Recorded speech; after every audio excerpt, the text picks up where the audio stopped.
Perfect. So we'll start with who we got here. We'll probably get some late stragglers. So, welcome to another Q&A.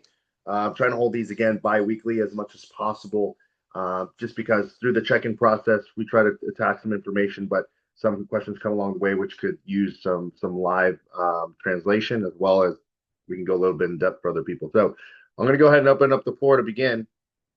You can either unmute yourself and ask your question, or you can put it in the chat. Um, Otherwise, I'll start off with going with some questions that I've received over the week that I think all can really benefit from. So feel free to unmute yourself or put something in the chat.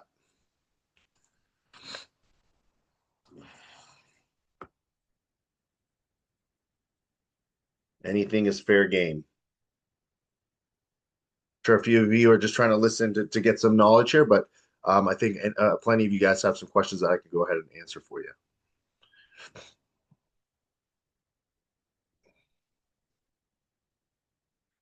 Nobody's got anything, huh? We all understand everything 100%. So, okay. Let's see. While you guys are thinking of some questions to ask, I will bring up a couple pieces. So, one topic of conversation that had come up was as far as seasoning and spicing your food. That was brought up in the group chat. One thing we got to understand is that a lot of this stuff is cumulative. So when we look at just seasoning or salting, well, salting not necessarily is wrong, but seasoning or saucing, let's say one meal, whatever that amount of calories, even if it says it's zero, here in the United States, anything that's even labeled zero can have up to 5 calories in it. So let's just go with just one serving of a 0 calorie, which can have up to five. Okay. If you were to sauce your food 4 times, like 4 meals in that day, that's 20 calories for the day, right? And then you multiply that over 7, that's 140 calories. That doesn't sound crazy. That doesn't sound that much, right? But when you look at going above that, right, or adding specific dressings, like someone, put the olive oil and balsamic, which again, no knock on that person for doing something like that. But what you start to do is you start to accumulate what I call empty calories. They're not empty, right? You do get some nutritional value from most of it, but what you're doing is you're accumulating the amount that you're adding on top of what the program's already allowing for. And so what happens is you start to eat per the plan. You start to get hungry. You start to have more cravings. So you start adding more of these sauces, more of these seasonings, and more of these extra things. And it actually counteracts your process because on one end, you think, okay, well, I'm getting my food reduced and activity increased. But at the same time, you're actually doing less outside of the program, right? Outside, like, you're more sedentary or maybe putting less output. And then at the same time, you're increasing the amount of calories, but with all these sauces and extra creamers and things like that. So on that same vein, another thing I want to teach in that a class that I'm going to teach here in the near future is regarding artificial sweeteners and that sort of thing. So, yeah, look at that, Frank, right on time. So, they're a double-edged sword. Okay, I want you guys to understand how the body recognizes these artificial 0 calorie sweeteners. It's still a sweet taste in your mouth. So your body still has that idea of, oh, whatever I ate, that gum I chewed or that diet soda or whatever, it's sweet and it expects nutrition from that. So it continues to crave and crave and crave. And you don't satisfy that craving because there's no actual nutritional value from it. So I used to be personally, I used to be somebody who would have like 2 to 4 full diet, no caffeine sodas a day all the time. Drink them and drink them and drink them. And what really got me to notice is when I was prepping for my last competition, I cut all of that out. I had zero cravings for it. When I had one drink, I noticed my body was craving it more and more and more. So that goes to say, and a client had asked us on the check-in as far as like needing to chew gum now to get rid of the cravings. It actually does not help your cravings. In my opinion, it makes it worse. That's number one. So that's just the mental aspect, right? Your body tastes this sweetness or this whatever taste is in that sauce or that sweetener, right? It expects nutrition from it. It doesn't get it. So it actually craves it more and more, and then you want more and more. And there are still calories in it that provide no nutritional value. That's number one. And again, I'm not vilifying sweeteners and sauces. I'm just saying it's you play a game. You play a game, you get your body used to needing these things and wanting these things, and now you create a new sort of craving and need. So the other flip side is it does mess with your gut microbiome, especially with a lot of these like very processed ones. Like just look at the label of like Walden Farms or any of these like ultra processed, low calorie, high protein foods. Like there's so many ingredients in there. You got to understand that bogs down your digestion, it creates inflammation, it causes problems. So what you need to understand is that you got to moderate.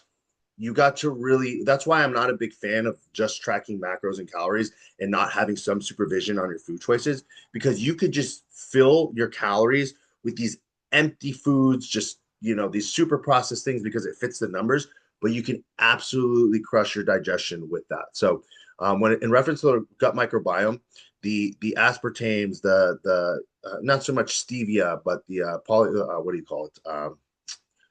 Starts with a P, phenolphthalein, or one of those names I forgot. That's usually in the sodas. Like those will wreck your gut over time, and it takes a while for that to rebuild. So, is this stuff going to kill you? No. Is it cancerous? No. There's no evidence linking it directly to cancer. You'd have to drink like 15 diet sodas a day, but it does not make your weight loss journey much easier if you become dependent on them.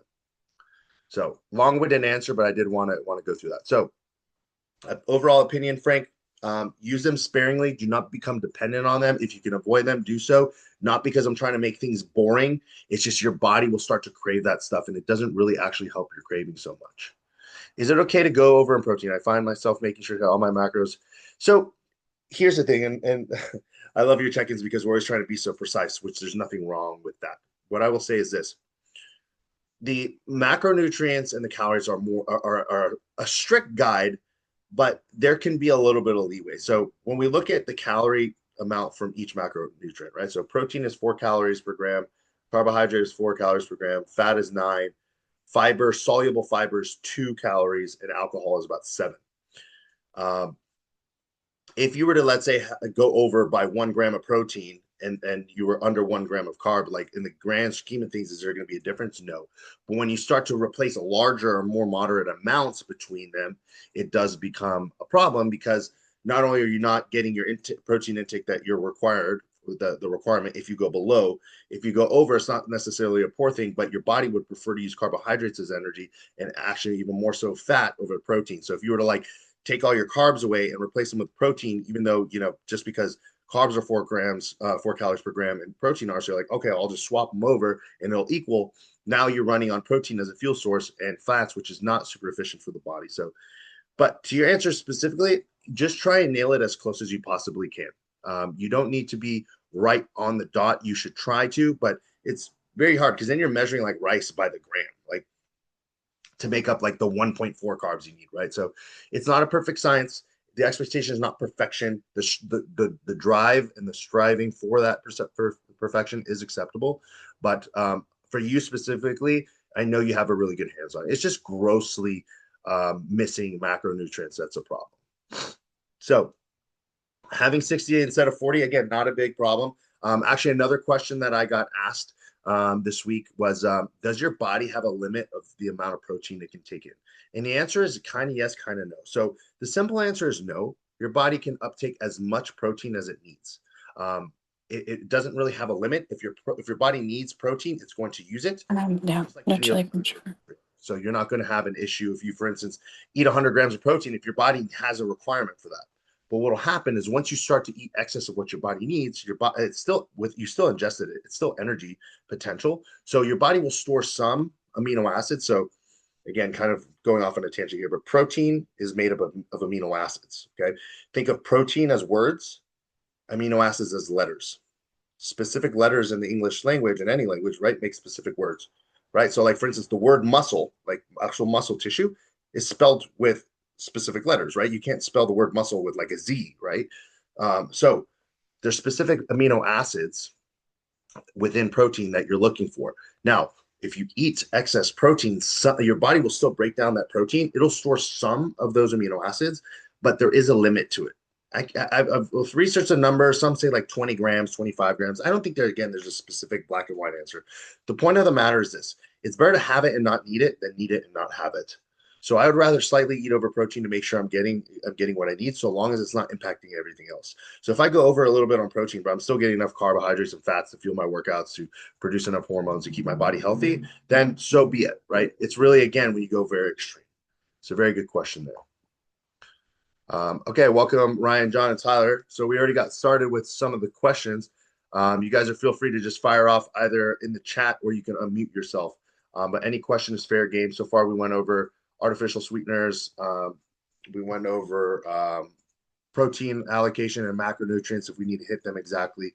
And we went over just protein storage in general. So feel free to message some more, whatever you got. Anything is fair game, like I said. Tyler, even you want to send a message if you got a question of anything going in your brain, you can go ahead and ask.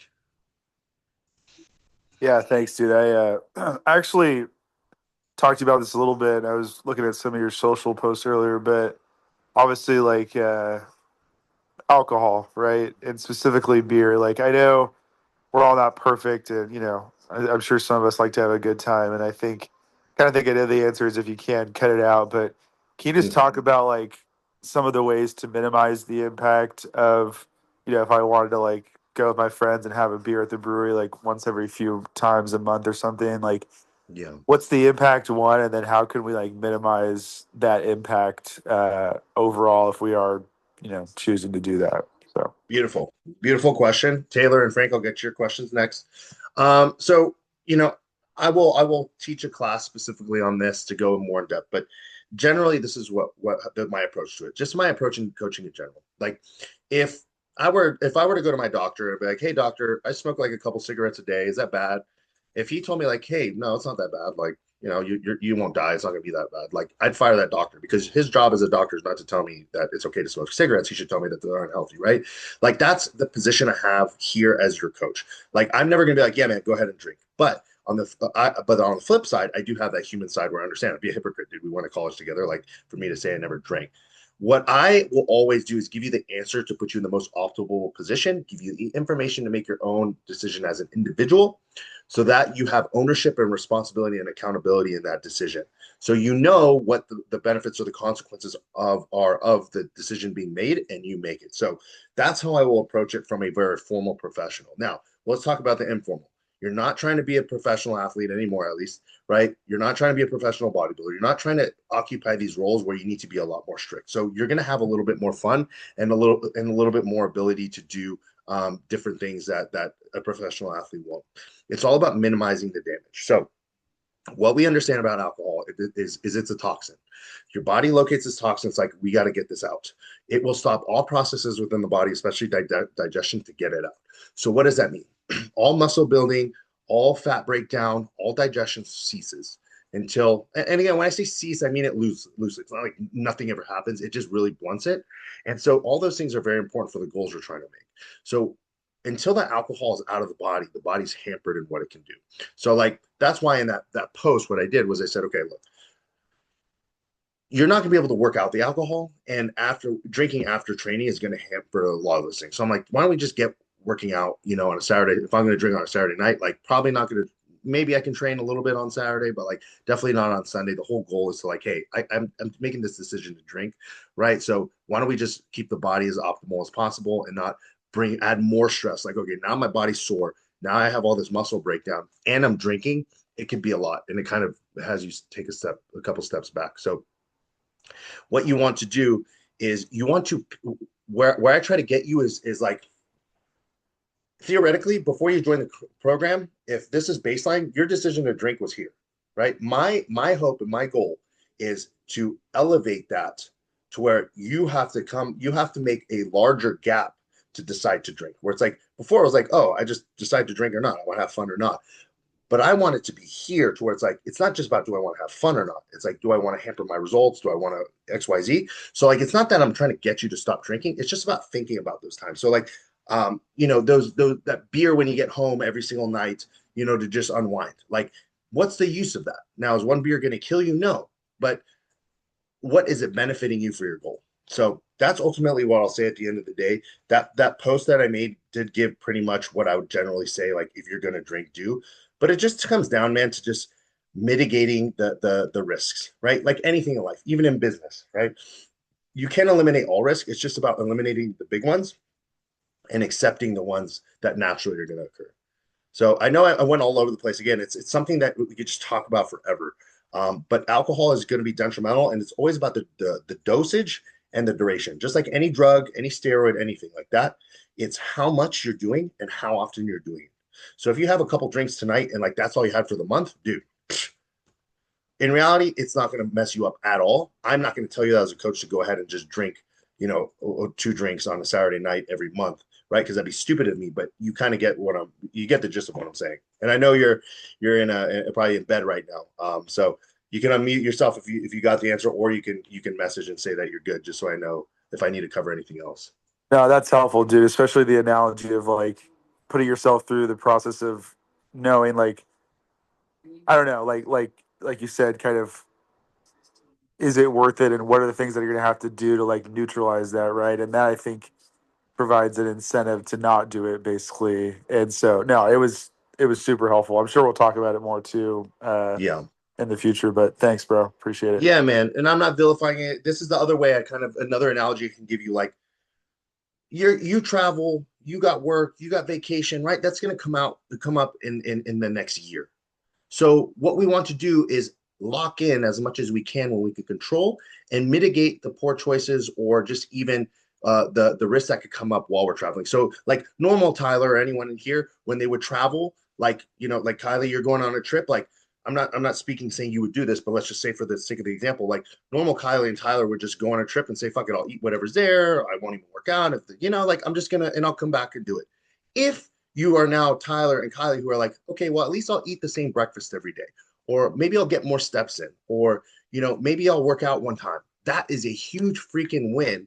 And that's the same thing with alcohol. Instead of Tyler or Kylie being like, I'm going to drink every weekend because that's what I normally do. Instead, it's like, maybe this weekend there's not such a big event. I can have fun, sober. All right. Let me pick an activity to do the next morning so I'm not up late. Like that is a freaking win. So that's the shift I want you to have. I'm not going to sit here and act like a saint and tell you like, oh, you can never touch alcohol or smoke or, have sex again. That's not who I am. I'm just trying to, again, give you the most professional advice as I can because you pay for that and you deserve it. So thank you, Tyler, for that question. All right. Nice little thumbs up there. So what was a muscle you struggled to grow? Perfect. I love that one, Taylor. Biggest one for me, the saxophone effect muscle group. That'll be how we cap this one off. Great questions, by the way, y'all. The hardest one for me and still is my chest. And I actually posted a YouTube video today exactly about this. So if you go to my story, watch that YouTube video. It's called "Why Your Ex Body Part Sucks." And what tends to happen when you have a lagging body part, a lot of times it's not that you're not training it enough. You're not connecting with that muscle. Everybody has a weak muscle or two or three, and it's that connection, that mind muscle connection. So like for instance, in a chest press, if I do not keep my shoulder blades back, my chest nice and proud, my sternum up, I control and squeeze through the chest without letting my shoulder come forward, right? The second my shoulder comes forward, now the delta is what's pressing on my triceps. But if I retract the shoulder blade, right, keep the elbows down and depress, I can really work the chest there. So it's it's just natural as you're getting what do you do when you first get in the gym as a high schooler? Bench and curls. Come on, bro. I'm not gonna work legs. I don't need to work back. I just need to do bench and curls. So that's what I did. I started going to the gym at 12 years old. So I had poor form, poor execution. I didn't really understand anything I was working out.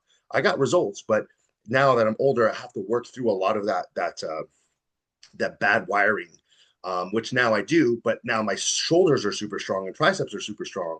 So that's why on my chest pressing, I really have to take things slow and controlled because I built up so much strength and compensation in the other muscles that's what's lagging behind. So like any muscles that you guys have that are lagging, 99% your execution is not up to par. And what's happening is other muscles are taking over. Like for you guys, for instance, Frank, you and your dad, that's why I harp so much on your guys' back training, because if we don't get the execution down, your biceps and your upper traps are going to get stronger and keep getting stronger and stronger and stronger and stronger. And now you're fighting this never ending battle because you never took a second to, okay, let's activate the mid traps and the rhomboids. Let's get them to work so that every time I do pull, that's what's working. So to answer your question, Taylor, my personal weakest and probably my calves, but that's because I train them last in the day. You should probably train your calves a little bit earlier in the workout if you want them to grow appropriately. But for me, it's been my chest, and it's come up the most because of the execution. It's not from training more. 99.9% of the time, you guys are doing too much. And what happens? Like my chest is small, so I got to work more. I got to do more. I got to do more. And what are you doing? You're just working your shoulders and your triceps more, and you're making the problem worse. So Taylor, if that answered your question, great. If not, you can send me a message to clarify. So great question here from Frank. Why do we not process gummy vitamins instead of pills? Very good question. Very, very, very good question. I like when you ask these questions for me to clarify things that I talk in the group chat, because sometimes I just fire off an answer and don't give much reasoning behind it. So what happens when, and I'm going to do a digestion class in the future, but what happens when you eat something or take a pill or a gummy vitamin, right? You eat it, you chew it, you have enzymes in your mouth, amylase that start to break it down, goes down your esophagus, right? And through that process, more and more things are acting on it, breaking it down, breaking it down, breaking it down. Then it gets your stomach, right, with acid and bile past your stomach, right? That's really breaking down everything even further. The gummy vitamins, they get toast. They just get burned through. They just have no protection.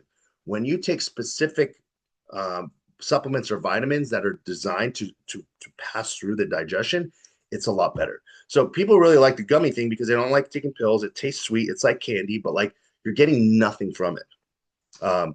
It's kind of like the same thing with Quest chips. Like you're not getting any protein from a Quest chip. Trust me. Like something cannot taste that good and have 30 grams of protein and be a chip. It's just not possible. So what do? Right? They spike the protein. It's very low quality protein and it's not digestible.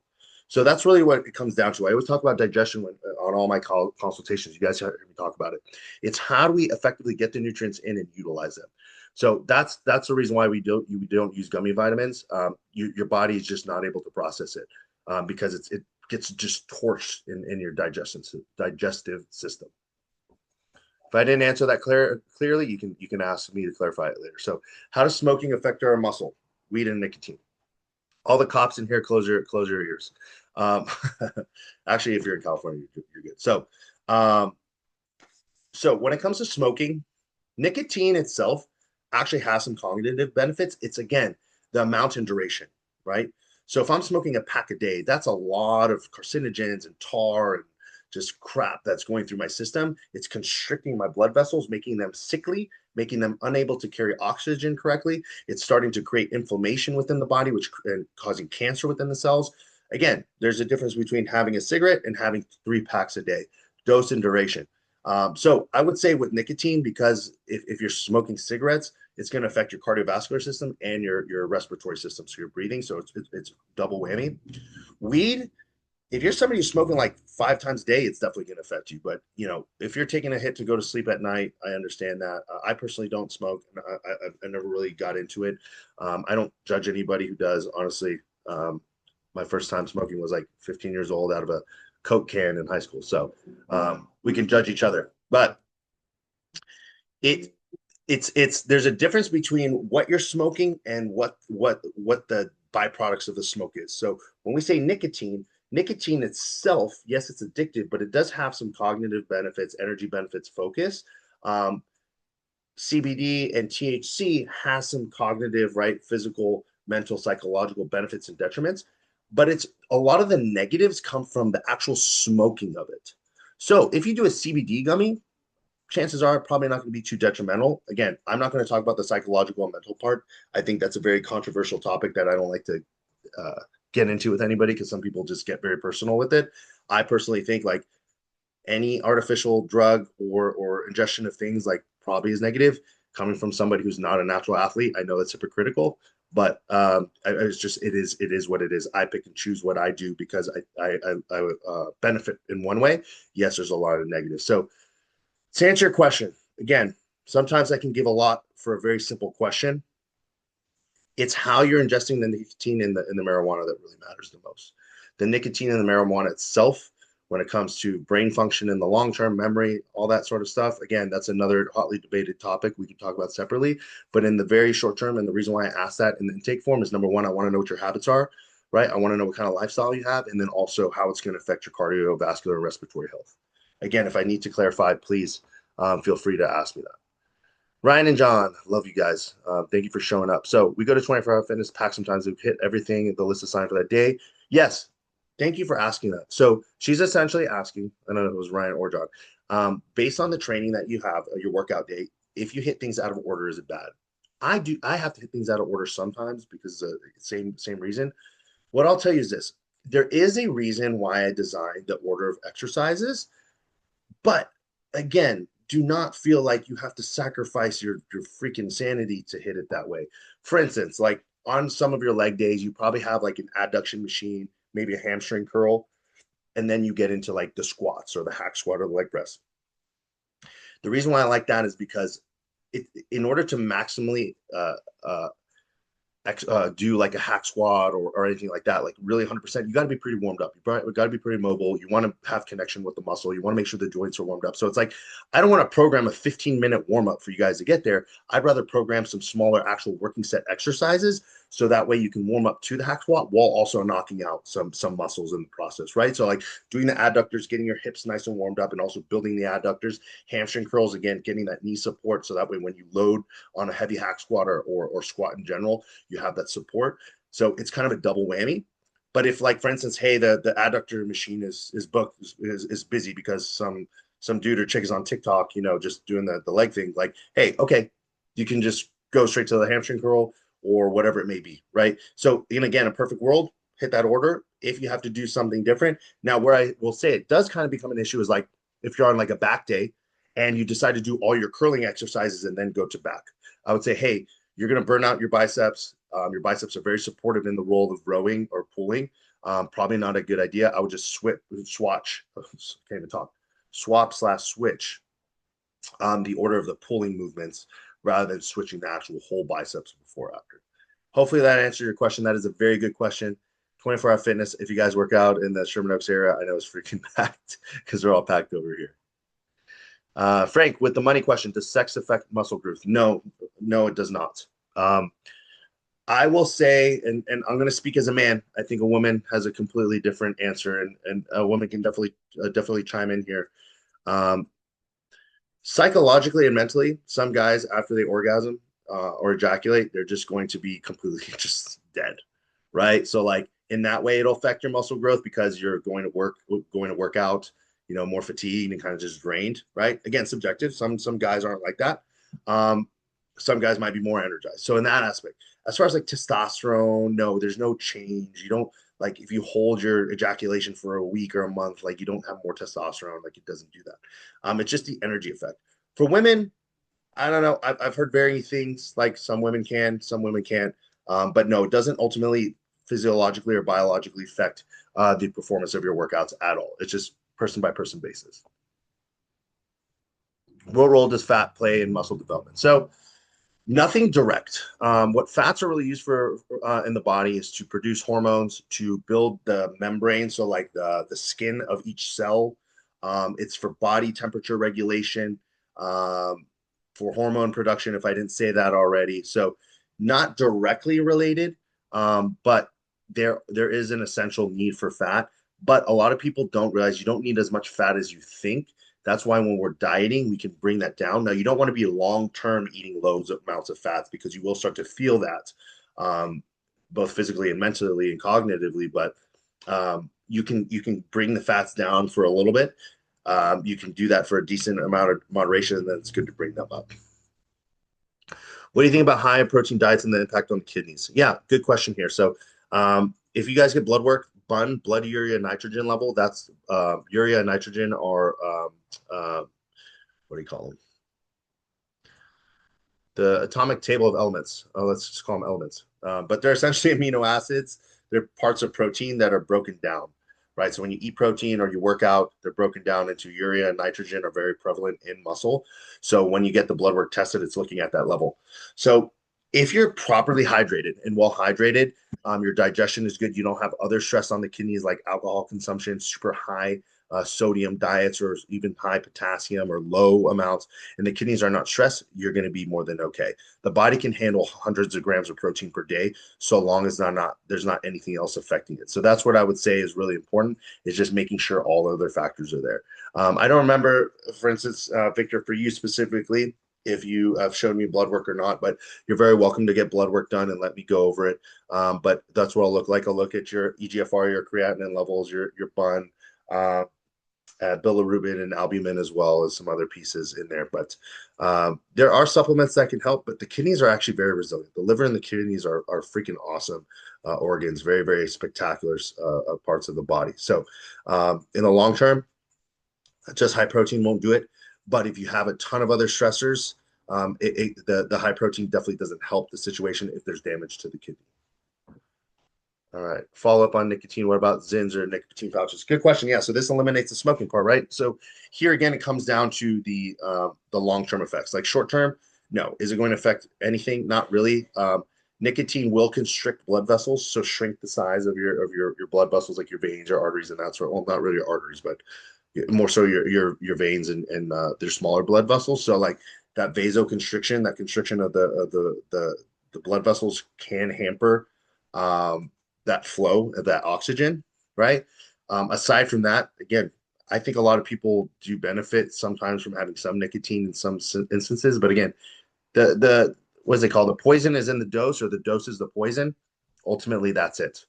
Um, we can dive into the like actual health effects in a different time, but I'm speaking strictly from a fitness, body fat loss, muscle gain, strength gain kind of deal. Often you get knots and kinks. Oh man, in your neck or shoulder blade area, that's going to be the biggest, because even me sitting here, I'm sure you guys see me, I'm like slumped over like this. If you're working a very sedentary job or you're looking at your phone all day, like that stuff gets tight. Um, that's why I say weight training is so important. Weight training is actually stretching, if you think about it. Not if you think about it, it actually is. If you go through a full range of motion, it retrains the muscle to like, hey, be this long, right? Hey, be this long when you go through the stretching portion. And that's why I like to go through a full range of motion as well. But very common. So your traps, right? Even I forgot what this muscle is here, but it goes from like your jaw down to your clavicle. That one that gets very tight, especially if you're keeping your head down like this, it gets shortened. Your scapular elevators, which are a little bit below your upper traps, those are all very common ones. So I would say, and great question with the massage work and all that, as much as you can afford it. That's my simple answer. I'll be honest. I've been moving quite a bit.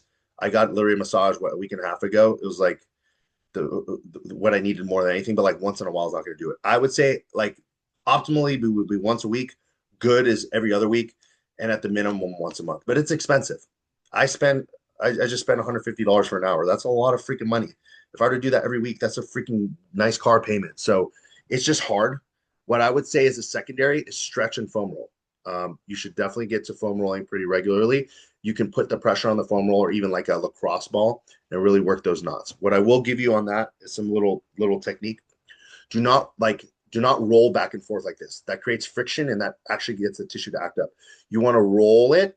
Let's say I'm laying on my back on the foam roller or on my leg. You want to find a tender spot and you want to sit on it and just rest there, breathe, control your breathing, get that muscle to relax. That's essentially what a massage is. So if you have someone massage who just beats the crap out of you, like no, that just creates a reaction. It creates a nervous system response. It's not relaxing you at all. So yes, you do want some manual pressure that is uncomfortable, but you don't want pain. All right. Sodium intake. What should be the threshold? Are the normal daily? So very. This is a. You guys are asking some very good questions. Sodium is very well regulated by the body. Okay. Um, your sodium and your potassium needs to be so specific in a level where it's any higher, any lower than it, you will die. So your body is extremely good. Even if you just were to down a shaker of salt, your body's going to figure it out, right? Now, it's not saying to go eating crazy with the salt and potassium piece or restrict yourself, but your body is very accustomed to keeping it there. Reason being, sodium and potassium is very important for muscle contractions. So like your heart, it's more so for your heart than your muscles. If your potassium gets too high, or you have too much of an imbalance between sodium and potassium, you can get a heart attack and die, right? It's not to scare you. That's just to tell you that there's an extreme to it. So that's why your body has evolved so well to be able to manage it. So like when it comes to the daily values, what I'm going to say is this. First off, the daily values is so generic. It's just like a ballpark. I think the daily value of protein, if you were to go off the nutrition facts on something, is like 50 grams a day or 60 grams a day. So like I wouldn't go based off that. What I would say is this. It's important to have salt within your foods, but if you already have seasonings, you already have salt within the meats that you're choosing, like a little bit of salt here and there, eyeball it. The only time that I get very strict with the salt and potassium intake is when I'm prepping clients for competition. When it comes to the peak week, because I like to manipulate water differently and their electrolytes, and I'm able to do that with manipulating their sodium and potassium. But you don't have to go out of your way. Now, there are some things that could be a clear sign you're eating too much sodium. Like if you start getting excessive water retention, you could either have too much sodium or you can actually be too dehydrated, right? So you want to have as much, you want to have water, you also want to have sodium and potassium. Another thing will be your blood pressure, if your blood pressure starts to go too high or too low, your urinary frequency or the how your urine is looking. Those are some small telltale signs. But the biggest thing is when you start to notice like swelling, especially when you wake up or if you take a nap or if you're traveling, you get like edema, like really fat ankles and calves. I've gotten that pretty bad after a competition. Those are signs that you have some sort of imbalance that you need to regulate. And again, a lot of times it's not you actually doing something; it's just letting your body take care of it. So like if you're, for instance, like when I bring up the competition, super lean, super dehydrated, right? Trying to look good on stage. I go to eat a box of donuts and then go to a Brazilian steakhouse after. Oh yeah, I'm definitely going to have a sodium imbalance there because I probably didn't drink as much water and I just torched my body with electrolytes. I'm going to see some edema and some swelling, which is not safe. So that's just an extreme example to explain to you. What are some good exercise habits or stretches to improve the posture for those that have desk most of the day? Biggest thing you can do is for sure get up. Don't sit so long. So maybe create a schedule every 30 minutes or 20 minutes or whatever. Just get up, stretch, number one, right? So just not getting into that position. What happens is when you're seated, let's imagine that, what's the best way I can show you? Okay, this is perfect. This is your thigh and this is your calf, right? You're sitting down in a chair. Right now, your hamstring is shortened, your calves are shortened, right? And now your lower back is probably rounded, so your spine's in flexion, okay? And then your upper traps are rolled over. So you want to stretch those areas and you want to strengthen your core to keep you upright. You want to strengthen your hamstrings and calves and your glutes. So as a pilot, I was a pilot for quite a long time, a lot of freaking sitting. That I got so much pain because you got to sit at the controls for so long. That's what ends up happening. You get weak and underactive and tight muscles. So I do have we do have in the school community. If you go to classroom, there's warm up and stretching protocol or cool down. It's called. There are some great stretches that I picked off YouTube specifically to go over that. But I would look to get up every so often, do some stretching, like even if it's just light, touch your toes for 20 seconds each or something like that. That'll help a lot. But really, it's just gonna be conscious of your posture. So like just like how in a seated cable row, right? Shoulder blades back, chest up. I'm not saying you got to sit at your desk like a goofball, but like essentially that's correct posture. You want to sit up nice and straight, or you can get a stand up desk or something like that. That could help. Does increased flexibility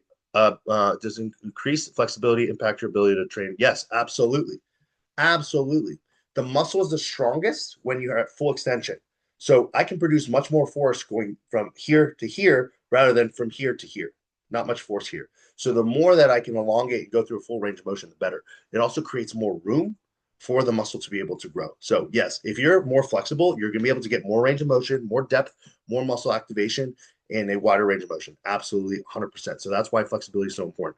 And that's why most people, especially guys, like we wait till we're in our 30s and 40s to start giving a shit because it's not glamorous. It's not special to stretch, right? It's not sexy. But it's not sexy as having freaking knee pain and back pain and just being in pain all the time. I'll tell you that from experience. So yeah, absolutely take that very seriously. You, my friend, though, are pretty. I know your lumbar is pretty limber from your RDL videos. So looks like we got to the end of those questions. What else do you guys have? Again, feel free to unmute yourself or type in here. I still got some time. I'm not in a rush. I want to be able to answer anything that you guys have in relation to your programs or anything fitness related in general. These were excellent. I love when you guys get started. You guys just start firing them off. Yes. So there are some times where I struggle to get like a full 8 hours of sleep. I've been doing a lot better on trying to kind of like even things out. I handle a lot with work and everything. And so what's necessarily the prime amount of sleep that we should be getting? Is it still like 8? Is like 6 average okay? Like where's the ideal level of rest? Good question. It's going to be, again, I always say this, I should get it depends tattooed on my forehead. So it really depends on the person, right? What I will say is this, the best way to gauge how much sleep you need is to pick one day. I think I said this last Q&A too. Like, let's say a Saturday night, let's say you're not working the next day and on a Sunday, you can sleep in, like just sleep in with no alarm, see what happens. If you're sleeping like 10 hours, like chances are you're probably not sleeping enough during the week. If you're sleeping normal, it could also just be that, hey, you're just wired, you're ready to go. You're just used to that rhythm. So that's one way to test it. I will just say, like, if you notice any cognitive decline, you notice your stress is elevated, your hunger is elevated, you feel lethargic, or even your workouts start to suffer, chances are it's going to be about your sleep. So, the recommendation is 8 hours.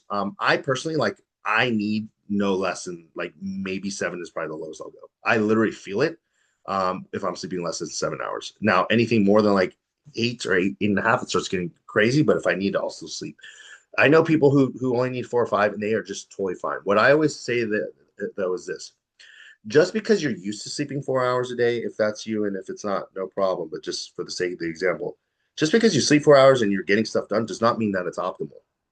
It just means that you're getting used to, you just have to do it. So it's hard to say that there's a rough number. What I'll say is like, you don't hurt yourself by sleeping more. Sleeping more never hurts you. It never hurts you. If you're sleeping, your body's resting. It is what it needs. You can only hurt yourself by sleeping less. So if you have the ability to increase your sleep even 30 minutes for the night or take a nap or something like that, do it. Try it out. If you feel better, well, then you're on the right track. Does that hopefully answer your question again? I'm not the best at giving small, short, not specific answers because it's not the case. You can't just be specific like that for everybody.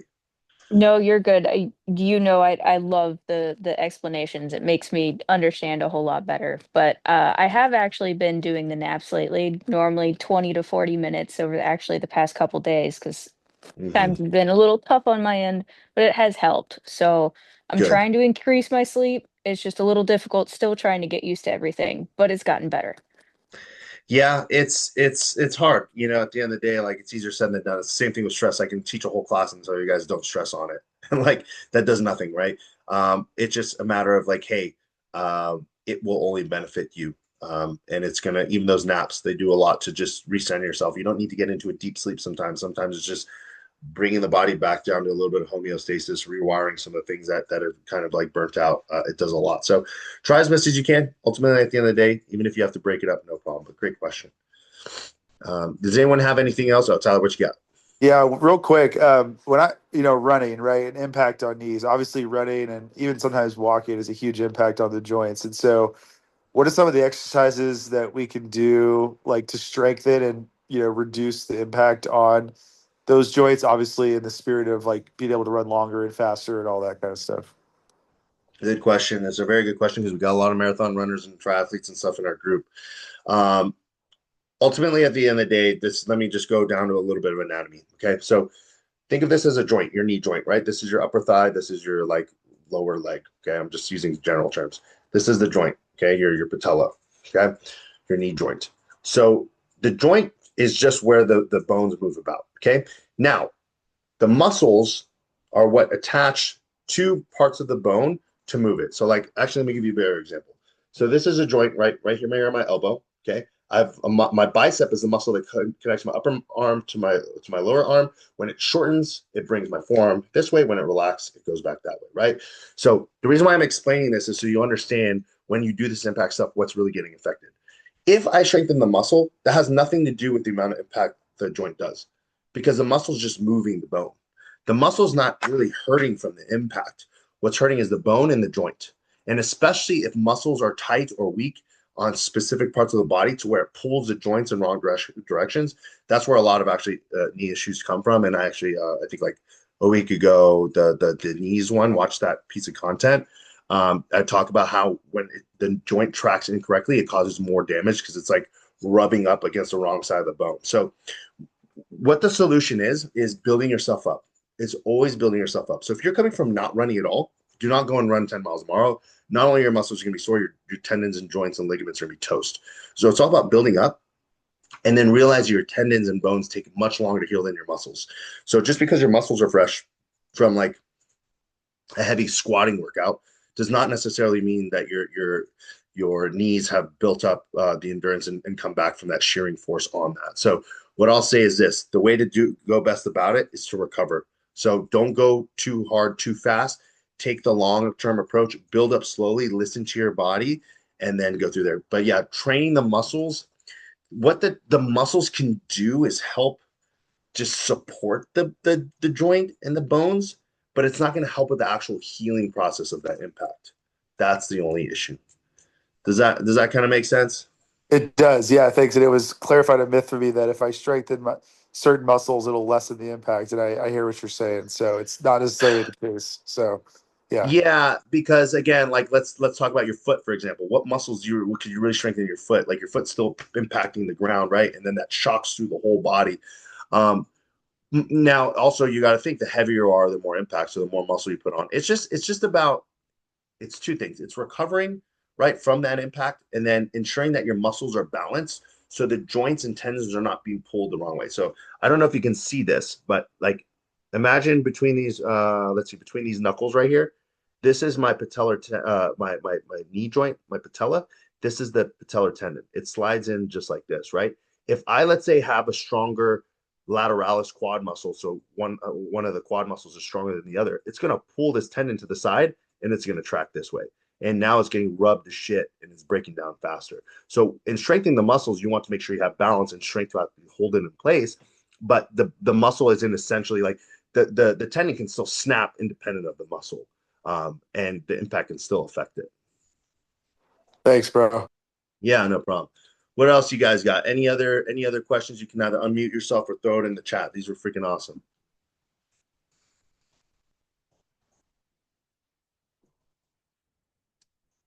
Perfect. While you guys are thinking of that, I think the next class I'm going to teach is either going over blood work, how to interpret blood work, what's important things to look for, or I might do a digestion class. Might be the next one. So your guys' suggestions would be good when I ask for that. But I'll give it another 20 seconds. If none of you guys have questions, we'll end it. But please, if you have something, go ahead and ask.